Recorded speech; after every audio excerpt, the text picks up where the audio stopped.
représente la chambre de commerce. Par exemple, au Congo, il n'y a pas un tel document.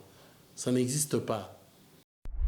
Ça crée de confusion et puis c'est une honte pour notre pays parce que moi j'ai vu des représentants des ambassadeurs ici.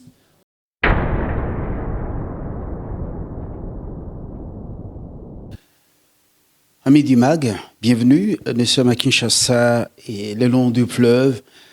Ici, un plateau spécial pour ce MAG offline.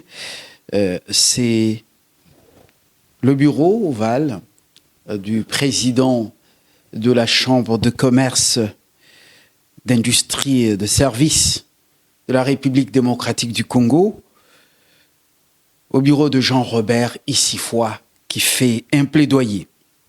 D'abord, il tire la sonnette d'alarme sur l'absence de statut légal pour les chambres de commerce en République démocratique du Congo. Je disais le président Jean-Robert Issifois, qui est à la tête de la Chambre de commerce, d'industrie et de services, la RDC, a tiré la sonnette d'alarme sur l'absence des reconnaissances juridiques des chambres de commerce en République démocratique du Congo. Dans un communiqué adressé à la presse, il rappelle que toutes les chambres de commerce actuellement en République démocratique du Congo, les chambres actives dans ce pays sont des initiatives privées, œuvrant de manière autonome pour le développement économique national. Aucune d'elles ne bénéficie, selon lui, d'un statut officiel encadré par un décret présidentiel, un arrêté ministériel ou une loi votée par l'Assemblée nationale ou le Sénat de la République démocratique du Congo. Nous en parlons dans son numéro avec Blaise Mukenge. Blaise, nous sommes ensemble. Bienvenue. Oui, bienvenue, monsieur Fabien Ombala. Monsieur Issifois Jean-Robert, merci de nous recevoir ici. Le constat que vous avez fait, c'est un constat vrai. Oui. Et qu'est-ce qui a motivé le constat? C'est la première fois qu'il est fait au Congo. Très bien, je remercie pour l'opportunité. En fait, il faut voir le contexte général de la question. Notre chambre de commerce existe depuis plus ou moins 3 ans maintenant et nous évoluons à la fois sur le plan national, naturellement, que sur le plan international. Il y a comme un décalage entre le national et l'international. Le national qui devait normalement prendre le dessus sur l'international en termes de reconnaissance de l'État, en termes de considération, parce que il s'agit de la chambre de commerce de notre pays et nous travaillons pour le bien de la nation. Il se trouve que bien entendu, ici au Congo, à Kinshasa spécialement, sur le plan purement administratif, nous avons les documents qu'il faut. Et notamment pour ceux qui sont dans le domaine qui font les activités humanitaires, dans les activités associatives, ils savent très bien que de tous les documents, le plus important, c'est la personnalité, le document de la personnalité juridique, la reconnaissance de la personnalité juridique. Ce document, on l'obtient auprès du ministère de la Justice. Nous avons tous ces documents. Nous avons les avis favorables de certains ministères qui travaillent dans notre secteur, notamment le ministère de l'Industrie et du Développement des petites et moyennes entreprises, le ministère de la Formation professionnelle, le ministère de la Coopération. Vous étiez là, je n'ai pas eu le temps de vous le montrer. Le document est là, avec la signature de Madame la ministre, nous avons des documents officiels de l'État congolais. Et d'ailleurs, notre Chambre a été sollicitée par 2 fois, par 2 différents ministères, celui de la formation professionnelle ainsi que celui de l'industrie, pour des missions à l'étranger. Pour dire que nous sommes reconnus, acceptés dans le pays, et nous fonctionnons de manière tout à fait légale. Mais quand vous allez à l'étranger, je vous dis, on est dans une chaîne à grande audience. Ils vont me comprendre, vos auditeurs vont me comprendre facilement, pour ceux qui sont dans le secteur des activités associatives. Quand vous allez à l'étranger et vous rencontrez d'autres structures, d'autres chambres sœurs, dans des grandes conférences régionales, internationales, etc., vous voyez que leurs chambres ont été déléguées, mandatées par leur gouvernement, par leurs autorités, avec une mission précise, avec un discours, avec une orientation de pensée, pour dire que, bon, par exemple, lorsque nous allons dans une conférence où on va parler de l'intégration interrégionale, l'intégration économique interrégionale. Quel est le discours que moi, en tant que chambre de commerce, d'industrie et de services de la RDC, quel discours dois-je tenir, en fait? Est-ce qu'il faut que ça relève de mes propres pensées, de mes propres observations, ou c'est le discours du gouvernement que je dois porter? Et c'est le cas pour les autres. Ils portent le discours de leur gouvernement parce qu'ils représentent leur pays de manière officielle. Moi, quand je vais là-bas, comme nous n'avons pas un cadre institutionnel précis dans ce domaine-là, d'abord, je me déplace avec mes propres moyens, et quand j'arrive là-bas, je viens avec ce que moi, avec, j'allais dire, ma vision et ma compréhension de la situation, de la question de l'intégration régionale dans notre pays. Évidemment, je suis obligé, je suis tenu de tenir compte des réalités de notre pays et de la place de notre pays dans ce cadre des relations interrégionales des pays d'Afrique. Je vais tenir un discours que je pense être convenable pour notre pays. Pour une bonne visibilité également du pays, une vente positive de l'image du pays. Pour une bonne visibilité du pays, mais aussi de manière assez libre. Ça, c'est l'aspect un peu positif de la chose. Mais quand j'arrive là-bas, qu'est-ce qui se passe en réalité de manière pratique? Vous allez trouver les drapeaux des différents pays. C'est le cas lorsque je pars au Maroc, par exemple. Il y a eu plusieurs conférences interrégionales, que ce soit dans le cadre de la ZLECAf, zone de libre-échange continentale, que ce soit dans le cadre d'intégration régionale, disons, territoriale. Ça veut dire entre les relations entre les régions des différents pays d'Afrique, sans nécessairement passer par le gouvernement central. J'ai été invité, donc la chambre CCIS RDC a été invitée à Dakhla, dans une ville au sud du Maroc, vers le Maroc Sahara, Et là, c'était pour intégrer la structure de la fédération, une espèce de fédération des chambres de commerce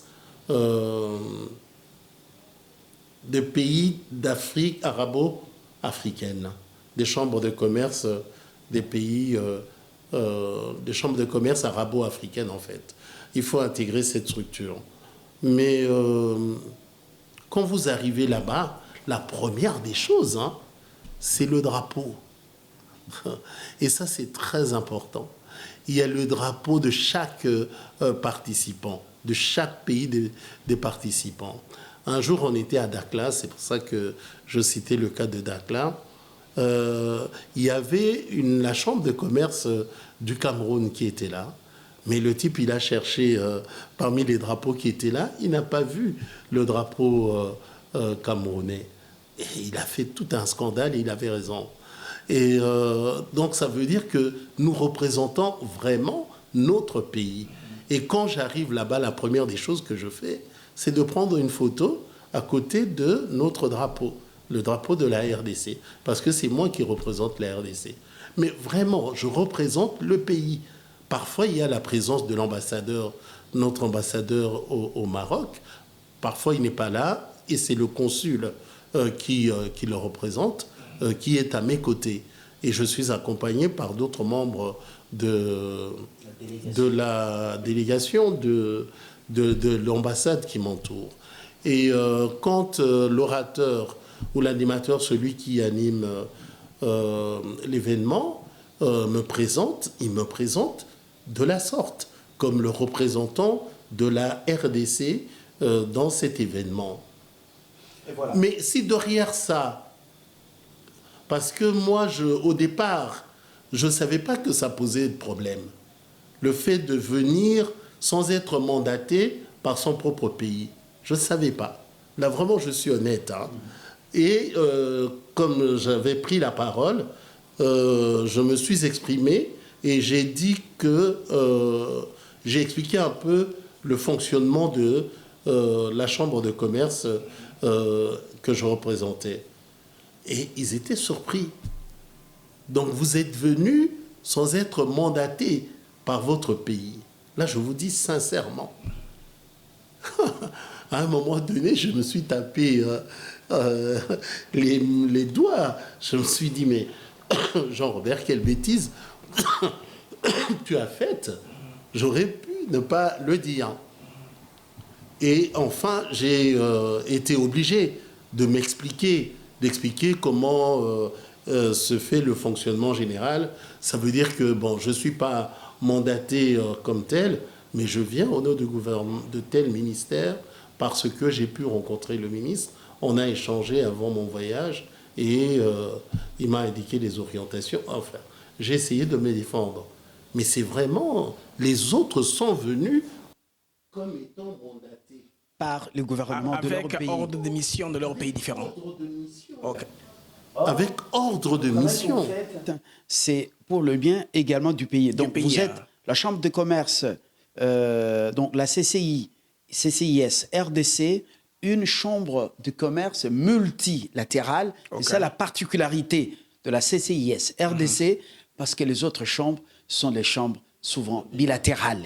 Alors, c'est ça la particularité de cette chambre de commerce. Donc, à partir de ce constat, vous a dicté un plaidoyer. Effectivement, parce que c'est très gênant. Pourquoi c'est très gênant? Mais quand on est une chambre de commerce, c'est une structure qui est vraiment reconnue dans le monde. Comme par exemple la francophonie, vous voyez, comme tout à l'heure on parlait de la ZLECAf, chaque année, à moins que je pense que mes informations sont bonnes, chaque année, au mois de juin, il y a une assemblée générale à Genève, des chambres de commerce reconnues. Oui, on se rencontre là-bas. On est invité. Si vous êtes enregistré dans le système, parce que c'est géré à partir de Genève, vous serez invité dans une assemblée générale des chambres de commerce du monde. Donc c'est vraiment une structure à part entière qui est vraiment reconnue. Et quand vous allez dans d'autres pays, vous regardez leurs chambres de commerce, que ce soit au Maroc, j'ai été au Luxembourg par exemple, c'est des institutions à part entière. En France, n'en parlons même pas, c'est des pays développés, c'est des institutions. Au Maroc, ça date depuis 1925 que leur chambre de commerce existe, a vu le jour. Et les bureaux, leurs bureaux, ici vous êtes chez moi, dans la chambre de commerce, mais les bureaux sont payés par mois et par la chambre, je vais dire. Donc, mais là, vous avez des bureaux qui leur sont confiés par l'État de leur pays, par les États de leur pays. Ici au Congo, par exemple, la chambre, le bureau de la chambre franco-congolaise, c'est pas une critique ou une insulte quelconque. C'est une chambre, c'est un bâtiment qui leur avait été confié par le président Mobutu à l'époque. Ouais. Et ils ont gardé ça jusqu'aujourd'hui. Je crois que c'est la seule chambre qui dispose d'un bâtiment de l'État congolais. Nous tous, tout le reste, nous sommes soit logés dans des ambassades, comme c'est le cas de la chambre belgo-congolaise, encore qu'il y a des moments où on lui demande d'aller ailleurs qu'à l'ambassade, nous, on est dans nos locaux à nous. Et donc, ça pose un... C'est des institutions là-bas, les chambres de commerce. Ils sont émargés leur administration, parce que dans toutes les chambres de commerce, il y a une administration. Leur administration sont émargées au budget de l'État. Ça veut dire que le directeur général de la chambre est payé, rémunéré par l'État du pays concerné. Et donc, toutes les choses que nous n'avons pas, c'est assez gênant.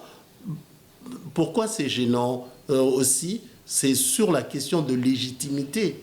C'est comme si tu fonctionnes sans avoir la légitimité. Et c'est ça c'est surtout ça qui est gênant. Tu travailles sans légitimité.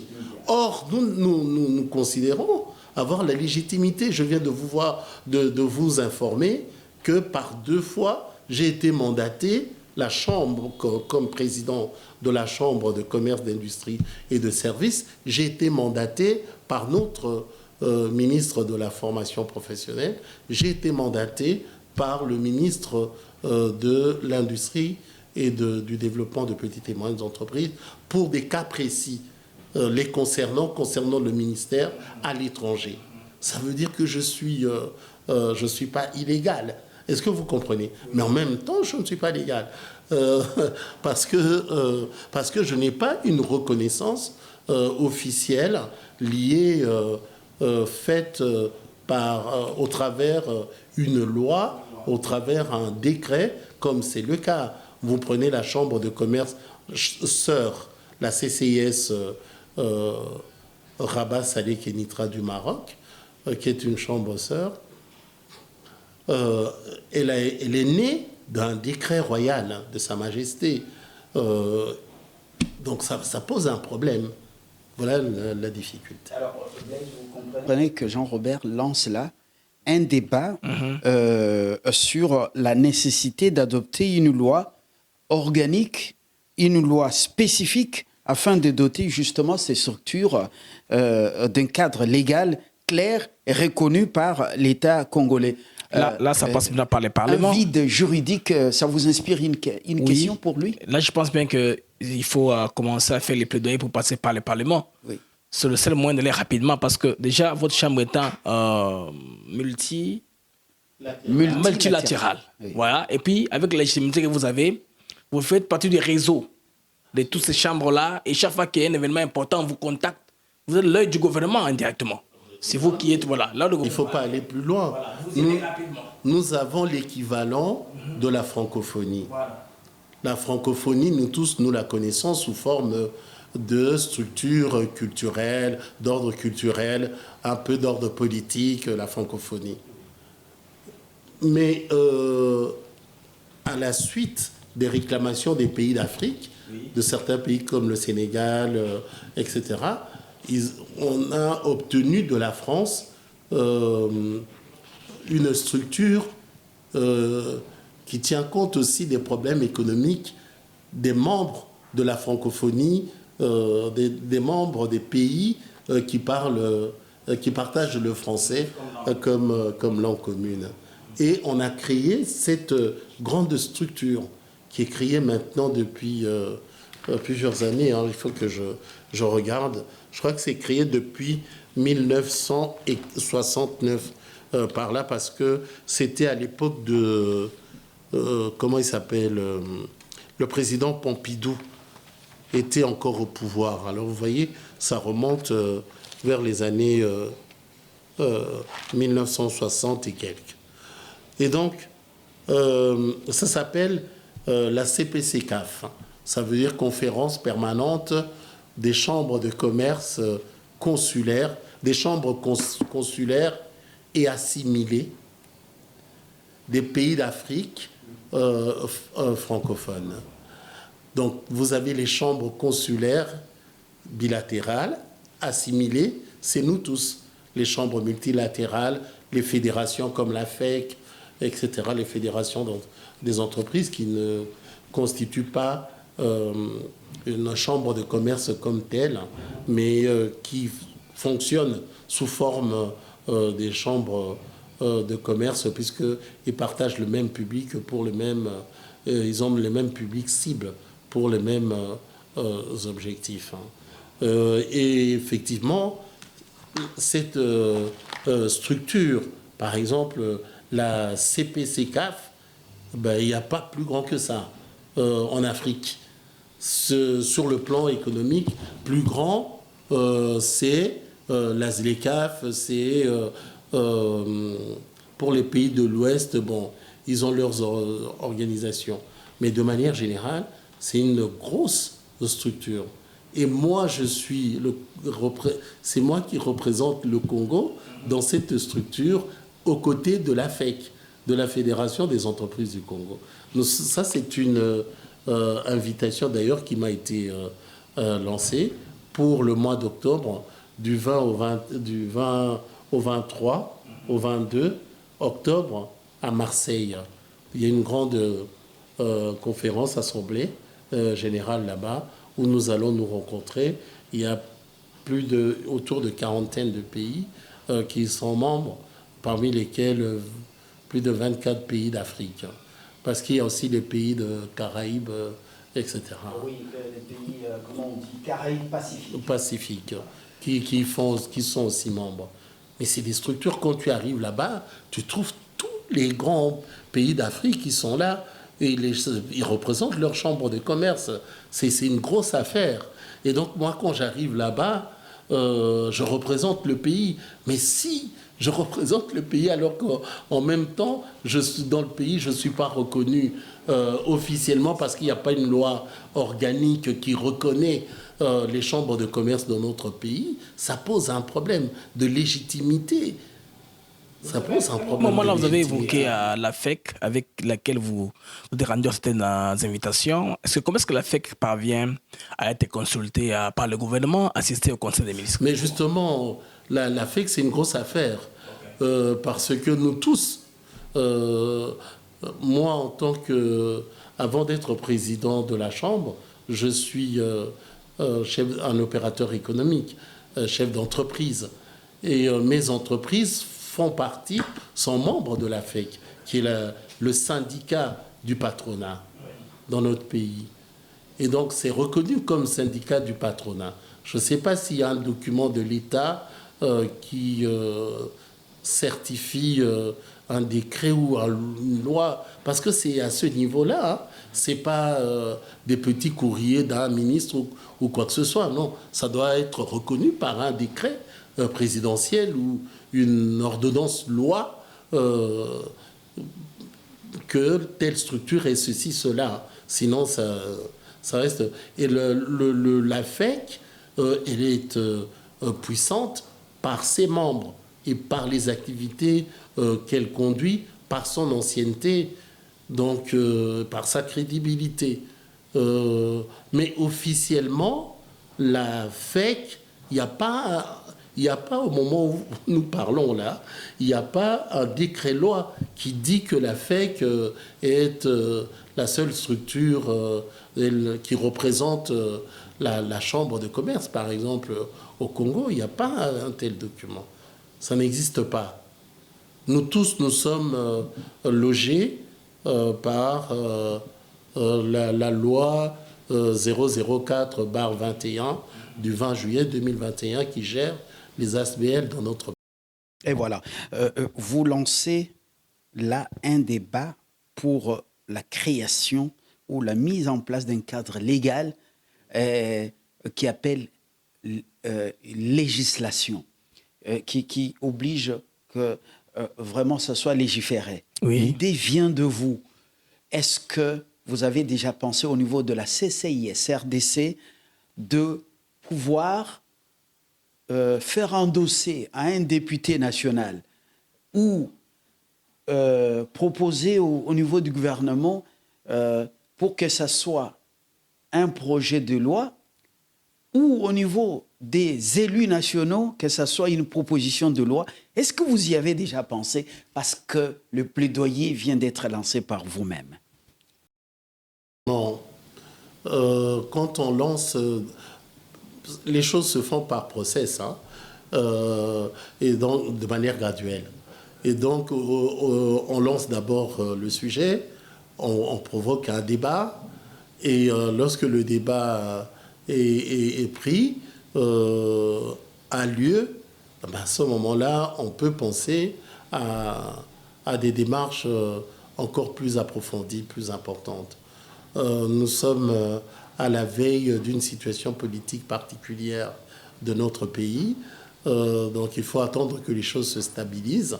À ce moment-là, on pourra voir avec les autorités compétentes comment y arriver. D'ailleurs, on sera amené à... moi, par exemple, la première démarche que j'aurai à faire, c'est de rencontrer la FEC. La FEC est une autorité reconnue de fait par son importance, par son statut, sa crédibilité, par la composition de ses membres. Donc ça, la taille aussi, son importance dans le pays, il n'y a aucune discussion là-dessus. Nous tous, nous sommes, même ma chambre de commerce est membre de la FEC. Nous payons la cotisation, $2500 de cotisation annuellement. Mais pour la société, là, la cotisation est plus importante. Mais ça dépend aussi de catégories de société et de là où on se trouve. Et donc, moi, la première démarche que je ferais, c'est d'aller voir les responsables de la FEC pour partager avec eux, voir si ça les intéresse, qu'on puisse faire une démarche concomitante auprès de telle ou telle autorité pour faire reconnaître, par exemple, une loi officielle reconnaissant la FEC comme étant ceci, cela. Parce qu'il n'y a pas que la chambre de commerce, hein. La FEC peut être reconnue officiellement par une loi, décret-loi, comme étant le vrai syndicat de patronat de notre pays. Donc c'est un plaidoyer qui concerne un plaidoyer ensemblier, il concerne tout le monde. Il concerne tout le monde. Maintenant, l'État va poser des conditions pour être considéré comme chambre de commerce, parce qu'il ne peut pas y avoir une chambre de commerce unique. C'est par rapport au secteur d'activité. Dans tout le pays du monde, c'est comme ça. Vous avez la chambre de commerce d'industrie et de services liées aux questions, au secteur d'activité indiqué. Mais vous pouvez avoir aussi la chambre de commerce, la chambre agricole, la chambre d'artisanat, la chambre il y a différentes chambres, des pétroliers, selon les corporations, des miniers, la chambre de commerce des miniers, la chambre de commerce des miniers, etc. Donc c'est selon les corporations. Mais à ce moment-là, l'État va poser des conditions en disant que pour être considéré comme, par l'État congolais comme étant la chambre de commerce et d'industrie, vous devez, voilà les conditions à remplir. Donc si la structure en question, celle qui va remplir les conditions, ben, l'État va la choisir comme étant la chambre de commerce de l'industrie. Bon, alors même dans ce cas, ça sera pas... On peut avoir des chambres de commerce d'industrie pour des régions, différentes régions que nous avons. Chaque région a sa chambre d'industrie locale, mais faisant partie d'une chambre d'industrie nationale. Vous comprenez? Parce que chaque région a ses spécificités, ses réalités qui ne pourront ne pas se retrouver dans le national. C'est le local qui amène les réalités du local dans le national. Et donc l'État peut faire ça aussi. Donc c'est ce qui se passe d'ailleurs dans d'autres pays du monde. Je crois qu'on va arriver à ça. On n'a pas d'autre choix. On ne peut pas, un grand pays comme le nôtre, avec un secteur minier par exemple aussi important, un secteur pétrolier qui se développe de plus en plus. Maintenant, tout le monde, et en ce compris les cadres, les jeunes qui venaient comment on les appelle encore? Ceux qui viennent de l'étranger, le diaspora, la diaspora qui, au départ, ne voulaient pas entendre parler de l'agriculture. Leurs mains sont tellement propres qu'ils ne pouvaient pas toucher. Excusez-moi, mes amis. Moi aussi, je viens de là. Hein. J'ai fait plus de 22 ans en Europe dans mes études. On ne voulait pas toucher la terre. C'était une affaire des gens qui n'ont pas étudié. Mais aujourd'hui, depuis 5 ans, une dizaine d'années, c'est je peux dire, la ruée vers la terre. Tout le monde a découvert et a pris conscience de l'importance de la terre. Et donc, voilà. Amis qui viennent de la France et qui font des chants en Bazangongo, à Kimpese. Et nos amis de la diaspora, ils sont, j'allais dire, bourrés d'imagination, de sens de créativité. Donc, ils viennent avec des idées nouvelles, novatrices, qui apportent un plus et un goût, une envie d'aller vers le travail de la terre. Et donc, tout ça, ça va nécessiter la création des structures qui englobent, qui encadrent les membres de cette corporation. On va arriver de toute façon. C'est une question de temps. Mais on ne pourra pas faire autrement. Je pense qu'une fois la loi est là, vous pouvez même être assisté par les missions diplomatiques, parce que dans les briefings qu'on a hier, hein, on a soulevé certains points, même le problème du drapeau dont vous faites allusion là. Ça, c'est l'ambassade, techniquement, qui doit préparer, n'est-ce pas, les symboles du pays. Si le courrier circule normalement, parce que c'est interministériel, vous voyez, ça part du ministère du Commerce, c'est qui vous a donné à mission, au mandat, et que les affaires étrangères ne sont pas au courant, il n'y aura pas de drapeau. Et ainsi, si c'est coordonné, au moins que vous ayez une relation particulière avec l'ambassadeur en question. Peut-être que votre ancien copain, peut-être pas pour ça. Non, mon frère vient, je fais tout pour placer un dépôt pour lui. Il faut que ce soit, en tout cas, accessible à tout le monde. Voilà. Et évidemment, Jean-Robert, c'est la chute de cet entretien. Est-ce que vous arrivez, en tant que CCIS, RDC, lorsque vous êtes en dehors du pays, comme vous avez la chambre de commerce, votre homologue qui est au Maroc, est-ce que vous arrivez de rencontrer, vous, dans d'autres pays, des difficultés avec nos représentations diplomatiques? L'absence de ce cadre légal au pays, est-ce que ça vous poursuit ailleurs avec nos représentations diplomatiques? Honnêtement. Bon, honnêtement, moi, ça dépend des personnes.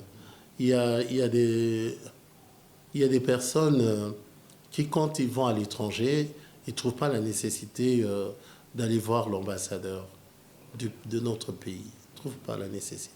Et j'ai vu même d'autres amis étrangers, quand ils viennent ici, ils ne trouvent pas la nécessité d'aller rencontrer en premier les ambassadeurs de leur pays. Moi, ce n'était pas ça ma démarche. Ma démarche, c'était que dès que j'arrive dans tel pays, la première chose que je fais, c'est de chercher là où se trouve notre ambassade et de rencontrer l'ambassadeur de notre pays. Parce que je pense que c'est le meilleur interlocuteur pour moi. C'est la personne, d'abord, qui va garantir ma sécurité dans ce pays. Au cas où quelque chose m'arrivait, c'est à l'ambassade que je vais appeler en premier. Et donc, quand j'arrive, je cherche l'ambassade.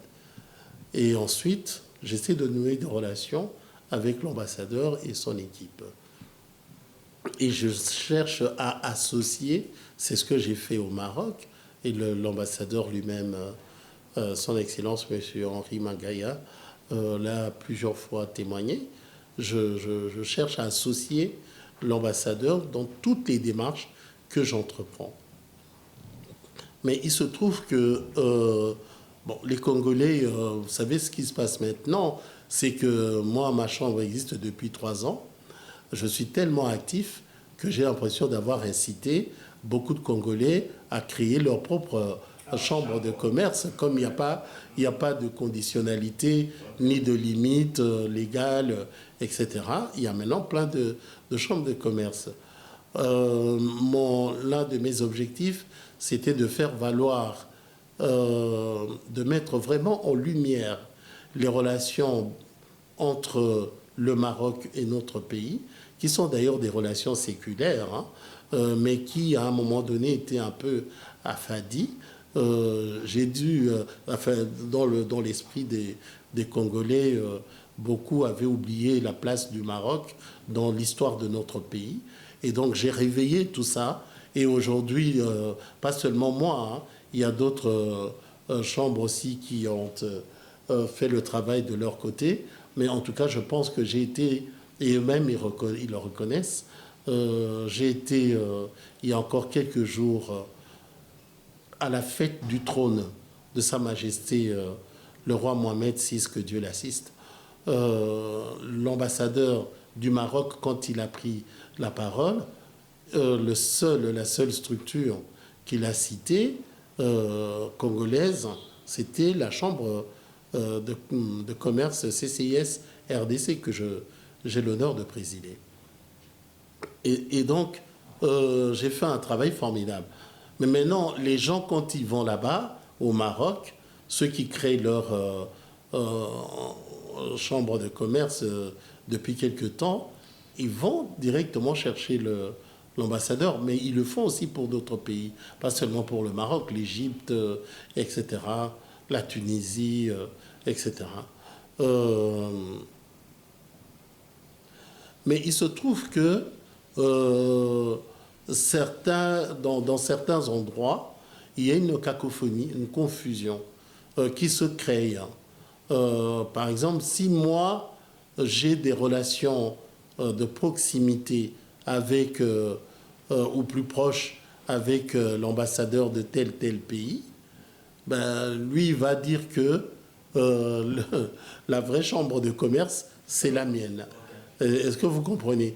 Et si une autre chambre de commerce vient après, qui n'a pas vraiment des vraies affinités avec l'ambassadeur, ben, l'ambassadeur va le considérer comme un peu en seconde zone. Et surtout si elle n'a pas la capacité d'associer l'ambassadeur dans des événements qu'il aurait éventuellement organisés là-bas et ici au pays. Parce que quand je vous dis j'associe l'ambassadeur, c'est pas seulement quand je suis au Maroc, même quand j'organise mes événements ici, on parle de l'ambassadeur, on fait passer ces images, là où nous avons visité les entreprises, les personnalités économiques qu'on a pu rencontrer de l'autre côté, on lui lance l'invitation, on lui demande de venir au pays, on s'occupe de son séjour au pays pendant 2-3 jours, le temps des événements, il rentre au Maroc, etc. C'est quelque chose de sérieux, en fait. Et donc voilà, Si vous n'êtes pas en mesure de faire des choses pareilles, parfois il y a d'autres considérations, parce que l'ambassadeur est de la même région que le président de la Chambre de commerce qui est arrivé dans sa juridiction. Ben, pour lui, il va considérer que c'est cette chambre-là qui est la plus reconnue. Mais en réalité, rien de tout ça. Est-ce que vous comprenez? En réalité, rien de tout ça. Donc ça crée de confusion. Véritable défi. Ça crée de confusion et puis c'est une honte pour notre pays. Parce que moi, j'ai vu des représentants des ambassadeurs ici, dans notre pays, qui sont venus dans notre bureau, je ne cite pas le nom, et qui sont venus pour se renseigner. Est-ce que vous connaissez telle chambre de commerce? Même là où nous allons, on nous dit, est-ce que vous connaissez telle chambre de commerce? Parce que tous les pays ne fonctionnent pas comme nous. Nous fonctionnons bien aussi, mais il y a des pays qui sont vraiment plus regardants et plus sérieux dans leur fonctionnement. Quand on vient les contacter, les consulter, ils le tiennent à savoir si la chose est sérieuse ou pas, si on doit fonctionner, marcher avec vous, collaborer avec vous ou pas. Et donc, ils se renseignent.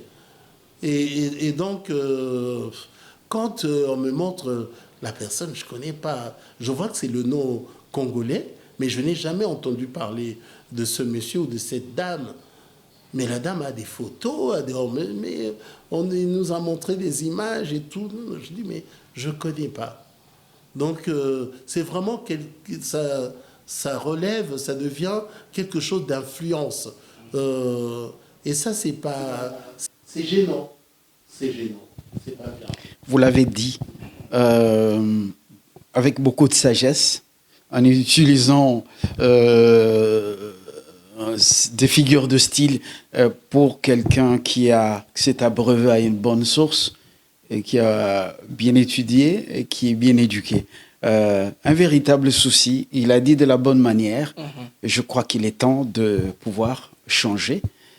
Nous sommes à la fin, pratiquement. Blaise, encore une préoccupation?